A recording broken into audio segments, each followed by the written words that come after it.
नमस्कार, मी निशाली अभिषेक शेजू सस्कर।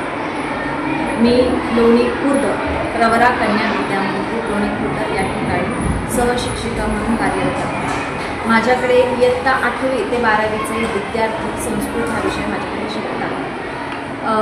खरं तर मी धन्यवाद करते रविकीर्ती संस्कृत अध्ययन केंद्र सांगली यांना, कारण माझ्या कामाची त्यांनी दखल घेतली।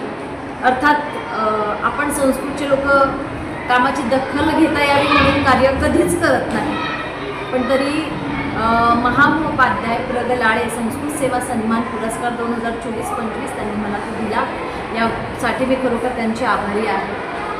आणि सांगायचं तर या संस्कृत व्याकरण स्पर्धा परीक्षांचा विद्यार्थिनींना खूप फायदा झालेला आहे, कारण विद्यार्थिनींचे जे बेसिक कन्सेप्ट असतात ते सुद्धा या स्पर्धा परीक्षेतून क्लिअर होतात। आणि आणखीन एक गोष्ट महत्त्वाची सांगायची तर राज्यस्तरावर जिल्हा स्तरावर या स्पर्धा परीक्षा राबवल्या जातात, ही खूप मोठी बाब आहे। त्याच्यामुळे खरोखर कवी कुलगुरू कालिदास संस्कृत विद्यापीठ रामटेक नागपूर विस्तार सेवा मंडळ द्वारा रविकीर्ती संस्कृत अध्ययन केंद्र सांगली यांचे मी आभार व्यक्त करते।